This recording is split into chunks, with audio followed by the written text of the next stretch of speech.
ہمارے بدن پہ اتنے بال نہیں ہیں جتنے رسول اللہ کے احسانات ہیں. ہمارا ایک ایک بال قرض رسالت میں جکڑا ہوا ہے. خدا شناسی تو بڑی دور کی بات ہے، ہم خود شناس بھی نہیں تھے. ہمیں تو اپنے آپ کا بھی نہیں پتا تھا کہ ہم کون ہیں. اور مجھے بتاؤ، جس کو یہ بھی نہ خبر ہو کہ میں کون ہوں، اس کے پلے ہوتا کیا ہے؟ اقبال نے کہا تھا نا، اپنے من میں ڈوب کر پاجا سراغ زندگی، میرا نہیں بنتا تو نہ بن، اپنا تو بن. اور یہ اپنا بھی نہیں تھا، اسے پتہ ہی نہیں تھا، اسے شعور ذات ہی نہیں تھا، اسے خود آگہی کا نور ہی نصیب نہیں ہوا تھا. تبھی تو انسان ہو کے، اشرف المخلوقات ہو کے، درختوں کو، پتھروں کو، حشرات الارض کو، چوپایوں کو اپنا معبود سمجھتا تھا. انسان کی پیشانی کہاں کہاں رسوا نہیں ہوئی. درختوں کی جڑوں کو اس نے سجدہ کیا ہے. یہ کیچوا نہیں ہوتا مچھلی پکڑنے کے لیے جس کو کانٹے سے لگاتے ہیں، کسی زمانے میں یہ بھی انسان کا معبود رہا ہے. پتھروں کو اس نے معبود سمجھا، بہائم کو، چوپایوں کو، لٹکتے پھلوں کو، برستی بارش کے قطروں کو معبود سمجھتا رہا، بادل کو معبود سمجھتا رہا، تنکوں کو، حشرات الارض کو، بہتے پانیوں کو، جلتی آگ کو اور چلتی ہواؤں کو اپنا معبود سمجھتا رہا. اسے یہ نہیں پتا کہ میں ہوں کون. اے تماشا گاہ عالم روئے تو کجا بہرے تماشا می روی. دنیا تجھے ڈھونڈنے نکلی ہے، تو کس کی تلاش میں ہے. یہ اشرف المخلوقات ہو کے، مقصود کائنات ہو کے، یہ اس کائنات کا دل اور کلیجہ ہو کے حشرات الارض کو، سانپوں کو، بچھوؤں کو اپنا معبود سمجھ رہا ہے. یہ تو میرے حضور نے بتایا، یہ تیرے معبود نہیں ہیں، تیری دہلیز کے نوکر ہیں. ان درختوں کو پوچھتا ہے، یہ تو تجھے چھاؤں فراہم کرنے کے لیے، آکسیجن دینے کے لیے، تیرے ایندھن کے کام آنے کے لیے، تیرے ذوق نظر کی تسکین کے لیے، تجھے پھل فراہم کرنے کے لیے پیدا کیے گئے ہیں. ان جانوروں کو پوچھتا ہے، یہ تو تیری سواری کے لیے، بار برداری کے لیے، تجھے دودھ اور گوشت کی ضروریات فراہم کرنے کے لیے پیدا کیے گئے ہیں. یہ چاند، سورج، ستارے، اجرام فلکیہ، یہ تیرے معبود کیسے ہو سکتے ہیں؟ یہ تو تیری راہوں میں روشنی اجالنے کے لیے پیدا کیے گئے. نہیں تو دیکھ، یہ انگلی اٹھتی ہے اور چاند ٹکڑے ہو کے قدموں میں آتا ہے. سورج پلٹ کے اثر کے وقت پہ آتا ہے. اور سڑیاں کھجوراں اگا جاندہ ہے، وہ پتھراں نو کل میں پڑا جاندہ. قطرے کو سمندر، ذرے کو ستارہ کرتے ہیں، کونین کو خم آ جاتا ہے جب زلف سوارا کرتے ہیں. اب انسان کی آنکھ کھلی کہ میں کون ہوں، کہ یہ پوری کائنات. درختوں کو پوچھتا ہے، جا میں نہیں، تو ہی کہہ دے تمہیں اللہ کا رسول بلا رہا ہے. اللہ اکبر. درخت شاخوں کے بل اپنے آپ کو گھسیٹتے ہوئے سلامی دینے حاضر ہو جاتے. حضرت یعلا بن مرہ کہتے ہیں کہ ایک سفر سے واپسی تھی، راستے میں قیام ہوا تو حضور استراحت فرمانے لگے تو میں حضور کے پہرے کے لیے کھڑا ہو گیا. دور صحرا میں ایک درخت تھا، وہ ہلنے لگا، پھر جڑوں سمیت اکھڑا اور شاخوں کے بل اپنے آپ کو گھسیٹتا ہوا میرے برابر آ کے کھڑا نہیں ہو جاتا. میرے لیے بڑی حیرت کی بات تھی، لیکن کوئی تھا نہیں کہ جس سے بات کروں. خیر تھوڑی دیر کے بعد وہ اپنی جگہ سے چلا اور جہاں سے اکھڑا تھا وہیں جا کے نصب ہو گیا. حضور بیدار ہوئے تو سلام عرض کرنے کے بعد میں نے پہلی بات یہی عرض کی. میں نے کہا، حضور وہ سامنے والا جو درخت ہے تھوڑی دیر قبل اپنی جگہ سے اکھڑا تھا، شاخوں کے بل اپنے آپ کو گھسیٹتا ہوا یہاں آیا، رکا، جھومتا رہا، پھر واپس چلا گیا. حضور نے حیرت کا اظہار نہیں کیا. میں تو سویا تھا، تفصیل سناؤ. کوئی آندھی آئی، کوئی جھکڑ آیا، کوئی طوفان آیا، کیسے اکھڑا؟ حضور مسکرا دیے اور فرمایا، ھذہ شجرۃ استاذنت ربھا. فرمایا، یہ درخت ہے، اس نے رب سے اجازت مانگی تھی. مالک تیرا محبوب نیڑے آیا ہے، سلام نہ کر رہا ہوں. فاذن لھا، تو رب نے اس کو اجازت دے دی تھی، یہ مجھے سلامی پیش کرنے آیا تھا. تو پوری کائنات تو ان کے حسن کا طواف کرتی دکھائی دیتی ہے. وہ انگلی اٹھاتے ہیں، چاند کے ٹکڑے ہوتے ہیں، سورج پلٹ کے اثر کے وقت پہ آتا ہے، درخت کلمہ پڑھ رہے ہیں، کنکر بول کے گواہیاں دے رہے ہیں. اب انسان کی آنکھ کھلی کہ میں جن کو معبود سمجھتا تھا یہ تو ہمارے گرد طواف کر رہے ہیں. اب اس کی آنکھ کھلی، اب شعور سنبھلا اور اب وہ سمجھنے لگا کہ میں کون ہوں. اپنی حیثیت سے اب آگاہ ہوا. اللہ اکبر. بے خبر تو جوہر آئینہ ایام ہے، تو زمانے میں خدا کا آخری پیغام ہے. اسے اب اپنی ذات کا شعور ہونے لگا. خود سے ملاقات ہی تب ہوئی جب حضور تشریف لائے. تو راز کن فقاں ہے، اپنی آنکھوں پر آیا ہو جا، خودی کا رازداں ہو جا، خدا کا ترجمہ ہو جا، خودی میں ڈوب جا غافل، یہ سر زندگانی ہے، نکل کر حلقہ شام و سحر سے جاویداں ہو جا، مسافے زندگی میں سیرت فولاد پیدا کر، شبستان محبت میں حریر و پر نیا ہو جا، گزر جا بن کے سیل تند رو کو ہو بیاباں سے، گلستان راہ میں آئے تو جوئے نغمہ خاں ہو جا، تیرے علم و محبت کی نہیں ہے انتہا کوئی، نہیں ہے تجھ سے بڑھ کر ساز فطرت میں نوا کوئی۔ اسے اب پتہ چلا، اپنی ذات کی شناخت اب ہوئی۔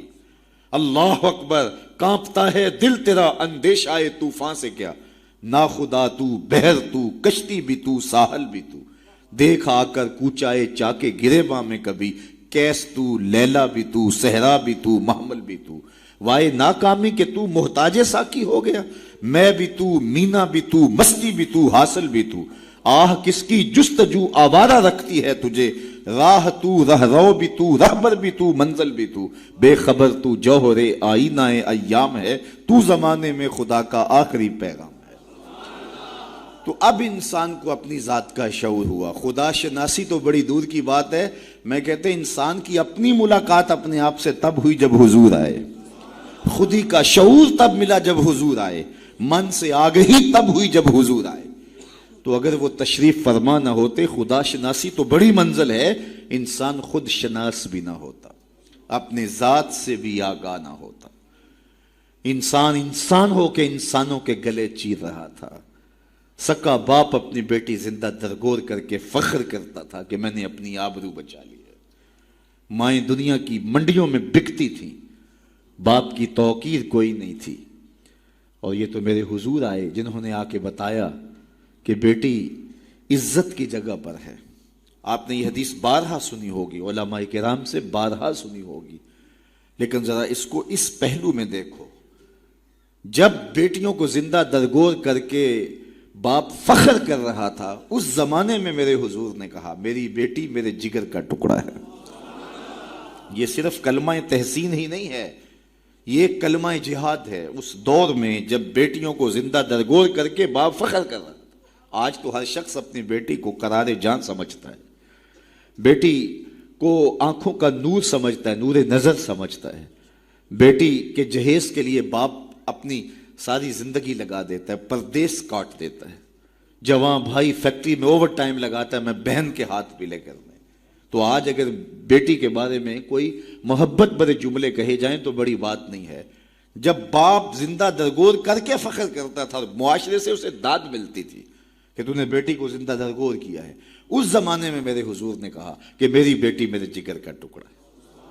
اللہ اکبر، کیسی تبدیلی آئی۔ ایک موقع آیا، فرمایا کہ جو دو بیٹیاں یا دو بہنیں ان کی اچھی تربیت کرے اور ان کو پروان چڑھائے اور ان کی اللہ کی رضا کے لیے شادی کر دے تو قیامت کے دن وہ میرے ساتھ اس طرح قریب ہوگا جس طرح یہ دو انگلیاں قریب ہیں۔ تو مجلس میں موجود ایک صاحب اٹھے، کہا حضور اگر کسی کی دو بیٹیاں نہ ہوں تو ذرا اس کے پیچھے جھانکنے کی کوشش کیجئے، کہاں بیٹیاں زندہ درگور ہوتی تھیں اور کہاں ایک بیٹی والا سوچ رہا ہے کاش کہ میری بھی دو بیٹیاں ہوتی اور میں یہ احساس پاتا۔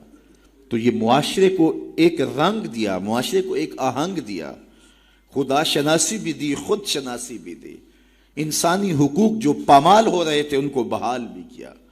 انسان اپنی عزت برباد کر رہا تھا، اجرام فلکی اور مظاہر فطرت کے سامنے ان کے چرنوں میں جھک کر کے اس کو اس کی خودی کا سبق دیا کہ تو کون ہے اور کہاں کھڑا ہے۔ ایک شخص ایمان لانے کے بعد حضور کی خدمت میں حاضر ہوا اور کرتا ہے جاہلیت کے زمانے کی دو باتیں ہیں، ایک یاد آتی ہے تو ہنسی نہیں رکتی اور ایک بات یاد آتی ہے تو آنسو نہیں تھمتے۔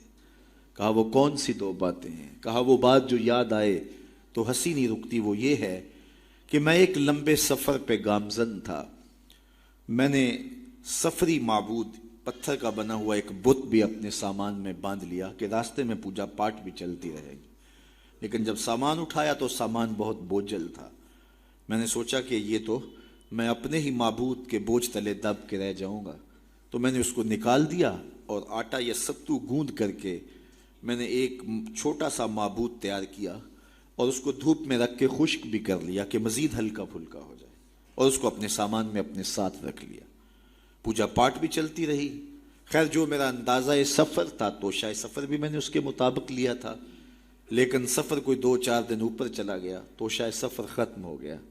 ایک آدھ دن تو میں نے بھوک کاٹی، لیکن جب انتڑیوں میں بل پڑنے لگے اور مجھ سے گوارا نہ ہوا تو میں نے تھیلے سے اپنے اس معبود کو نکالا جو آٹے کا بنا ہوا تھا، اس کو پتھر پہ رکھ کے کوٹا، پھر اس میں پانی ڈالا، پھر اس کو گوندا، پھر روٹی پکائی اور پھر کہا میرے معبود اب کام نہیں آئے گا تو کب آئے گا؟ اب تو میری انتڑیوں میں بل پڑ رہے ہیں.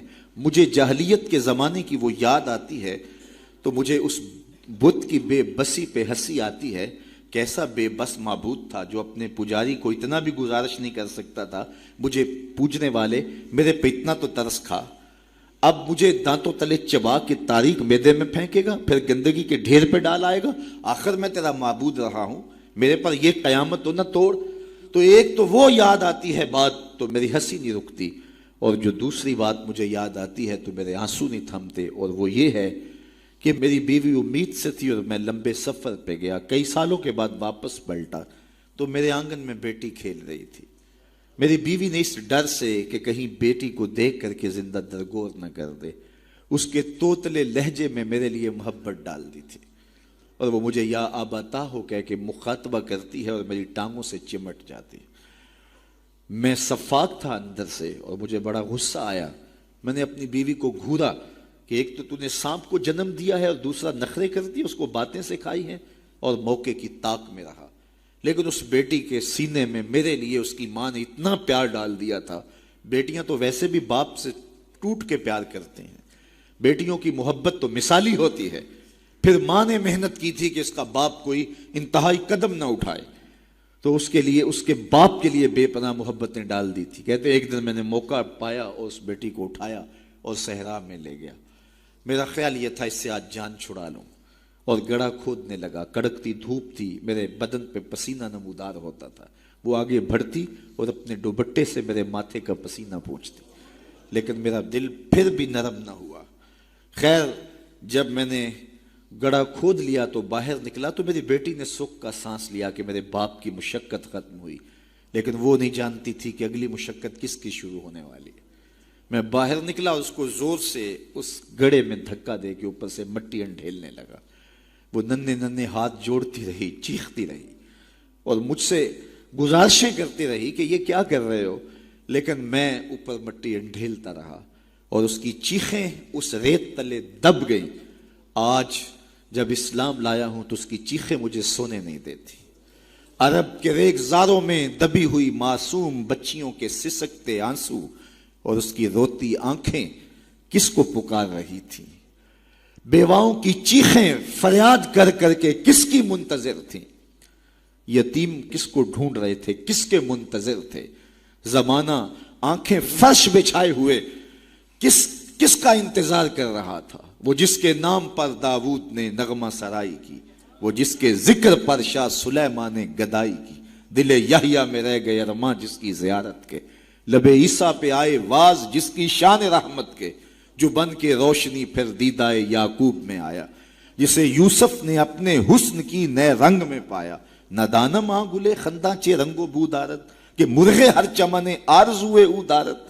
ہر کوئی منتظر ہے، کوئی ہاتھ پھیلا کے کہہ رہا ہے ربنا وابعث فیہم رسولا. مالک آنکھیں بوڑھی ہو گئی ہیں، اب اس رسول کو بھیج بھی دے. حضرت عیسیٰ تو بولے مبشرم برسول یات من بعد اسمہ احمد. چلو نام بھی بتائے جا رہا، ان کا نام احمد ہوگا. زمانہ منتظر تھا، پوری دھرتی انتظار کر رہی تھی. بیواؤں کی چیخیں اور یتیموں کی آہیں اور معصوم بچیوں کے دبے ہوئے آنسو جب ریت سے پکار کرتے ہوئے عرش الہی کو جنبش دینے لگے تو اللہ کو دکھی انسانیت پہ رحم آیا. آمنہ کی آغوش میں محمد عربی تشریف لے آئے. ناگہاں ساکن ہواؤں پر روانی آ گئی اور چمن کے پتے پتے پر جوانی آ گئی. آج زانوئے ازل نے صبح پہ انگڑائی لی اور مسکرا کر ایک کرن نے ہاتھ میں شہنائی لی. مخزن اسرار قدرت کے امی پیدا ہوئے، غل ہوا دنیا میں ختم المرسلین پیدا ہو. ایک بہار پھیلی نا. ربی ویسے بھی عربی میں بہار کو کہتے ہیں، ربیع الاول آغاز بہار. کہا محبوب تو محبوب ہے اور محبوبوں کو بہاریں ہی سجتی ہیں. جب گلیاں چٹکنے لگے گی، غنچے مہکنے لگے گی، جب کائنات بہار بن جائے گی، جانے بہار بن کے تشریف لے آنا۔ تو ان کی جلوہ گری، ان کی تشریف آوری انسانیت پر اللہ کا بہت بڑا احسان، اسی لیے اس کو جتلایا اور کہا لقد من اللہ علی المؤمنین اذ بعث فیہم رسولا۔ تو یہ احسان عظیم ہمارے اوپر ہوا، اتنی بڑی نعمت، وہ نعمت عظمیٰ جس کے لیے نبی منتظر رہے، نبیوں کی ٹیمیں منتظر رہیں، اور ہم نے کوئی آرزو تو نہیں کی تھی، وہ تو منتیں مانتے رہے۔ بحیرہ راہب کہاں بیٹھا تھا، نستورہ کہاں بیٹھا تھا، کہاں کہاں منتظر، ان کی راہوں میں لوگ بیٹھے تھے۔ شب ہجر کی سختیاں، کوئی اس سے جا کے پوچھے، تیری راہ تکتے تکتے جسے صبح ہو گئی ہے۔ زمانے منتظر رہے، صدیاں منتظر رہیں، لوگ راہوں میں بیٹھے رہے، ہم نے کوئی انتظار نہیں کیا۔ آنکھ کھلی، ہمارے والد صاحب مؤذن کو مسجد سے بلا لائے، انہوں نے کان میں آ کے کہا مبارک ہو، تو حضور کا غلام بن کے آ رہا ہے۔ شاہوں سے ملا ہے نہ تونگر سے ملا ہے، اللہ کا عرفان اسی در سے ملا، اوروں کو ملا ہے تو مقدر سے ملا ہے، مجھ کو تو مقدر بھی تیرے در سے ملا ہے۔ تو یہ ہماری خوش بختی، ہماری فیروز بختی کہ ہمیں وہ محبوب نصیب ہوئے جس کے لیے زمانے تڑپتے رہے، ترستے رہے، منتظر رہے، آنکھیں بچھی رہیں، تمنائیں بیتاب رہیں، آرزویں مچلتی رہیں، لیکن وہ جانے بہار بن کے تشریف لے آئے۔ اب جب حضور تشریف لائے ہیں، پھر صحابہ نے تو حد کر دی نا، اپنا سب کچھ ان کے نام پہ لٹا دیا، کہا آپ کے دین کا جھنڈا لے کے اٹھیں گے اور دنیا کے آخری کنارے تک پہنچیں گے۔ پھر تابعین نے وہ جھنڈا تھاما، تبع تابعین نے وہ جھنڈا تھاما۔ اس شخص کی کہانی ہم نہیں بھول سکتے جو گھوڑے پہ بیٹھ کے اللہ کے نام کی دعوت دیتے ہوئے آگے بڑھا، آگے دلدل آ گئی، زمین ختم ہو گئی، تو گھوڑے کی باگیں کھینچ لیتا ہے اور کہتا ہے مالک میرے جذبے تو جوان تھے، تیری زمین ہی ختم ہو گئی۔ اس پہ اقبال نے کہا تھا دی اذانیں کبھی یورپ کے کلیساؤں میں، کبھی افریقہ کے تپتے صحراؤں میں، دشت و دشت دریا بھی نہ چھوڑے ہم نے، بحر ظلمات میں دوڑا دیے گھوڑے ہم نے۔ تو وہ ہمارے اسلاف تھے۔ آج میں اور آپ حضور کے میلاد میں آئے ہیں، ہم ایک لمحے کے لیے اپنے باطن میں اتریں، اپنے اندر اتریں اور سوچیں کیا ایک محفل سے حضور کی محبت کا حق ادا ہو جاتا ہے؟ کہ ایسے ہاتھ لہرانے سے حضور کا محبت کا حق ادا ہو جاتا ہے؟ کڑک دار نعرہ لگانے سے حضور کی محبت کا حق ادا ہو جاتا ہے؟ کیا لوگوں کو بلائیں، دعوت دیں، کھانے کھلائیں، بریانیاں کھلائیں تو کیا حضور کی محبت کا حق ادا ہو جاتا ہے؟ آئیے اگر حضور سے محبت کرتے ہیں تو سر سے لے کر پاؤں تک حضور کی غلامی کے رنگ میں رنگے جائیں۔ ہمارے استاد فرمایا کرتے تھے یہ نہ ہو کہ لوگ تمہیں پوچھیں تمہیں کون ہوتے ہو اور تمہیں بتانا پڑے کہ ہم مسلمان ہوتے ہیں، یہ دیکھو مذہب کے خانے میں اسلام لکھا ہے۔ فرماتے تھے صاحب کسی کو پوچھنا نہ پڑے، تجھے بتانا بھی نہ پڑے، تیری وضاقتہ، طرز زندگی، انداز معاشرت ایسا ہونا چاہیے تو دور سے آ رہا ہو، لوگ پہچان کے کہیں وہ دیکھو آقا کا غلام آ رہا ہے۔ نور آنکھوں میں تو چہروں پہ اجالے ہوں گے، مصطفیٰ والوں کے انداز نرالے، دنیا میں بھی ان کے دم سے مقدر چمکا، محشر میں بھی ان کی رحمت کے حوالے ہوں گے۔ تو یہ میری اور آپ کی فیروز بختی کہ ہمیں وہ رسول اور نبی نصیب ہوئے۔ تو آئیے اپنی زندگی کی ایک ایک سانس حضور کے نام کر دیں، جئیں تو حضور کے لیے، مریں تو حضور کے لیے، اور اپنی زندگی کو حضور کی راہوں میں نچھاور کرتے ہیں، ان کے دین کا جھنڈا لے کر کے اٹھیں اور دین کے پیغام کو دنیا تک کے ایک ایک کونے تک پہنچانے کا عزم کریں۔ اور وہ کیسے ممکن ہوگا کہ ہم اپنے انداز زندگی کو تبدیل کریں۔ جب کوئی شخص صالحیت کا لبادہ پہن لیتا ہے تو پھر وہ زبان سے نہ بھی بولے، وہ سنت و سیرت کا پیکر گلی سے گزر بھی رہا ہو تو وہ بھی تبلیغ کا رنگ ہوتا ہے، وہ بھی ایک انداز ہوتا ہے، دعوتی انداز ہوتا ہے۔ لیکن اگر میں زبان سے دعوت دین کی دیتا رہوں اور میرا رویہ، میرا عمل، میرا کردار، میرا لہجہ، میرے اخلاق اس کی نفی کر رہے ہوں تو میں حرف حرف منافقت کر رہا ہوں۔ اس لیے مجھے اپنے رویے کو، اپنے طرز زندگی کو، اپنے انداز معاشرت کو حضور کی سنت کے سانچے میں ڈھالنا پڑے گا۔ محمد دی زیارت محمد دے رنگ وچ ٹھگ بازیاں جانے پیارا محمد۔ اقبال نے کہا تھا چوب نام مصطفیٰ خانم درود، از خجالت آب می گردد وجود، عشق می گوید کہ محکوم غیر، سینائے تو از بتا مانند دیر، تا نداری از محمد رنگو بو، بر زبان خود میالہ نامے ہو۔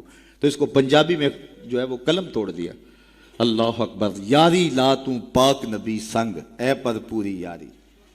ذرا دیکھیے شعر کا حسن دیکھیے, اٹھان دیکھیے. یاری لا تو پاک نبی سنگ اے پر پوری یاری, پھر درود قبول ہے تیرا لکھ نہ لو ایک واری.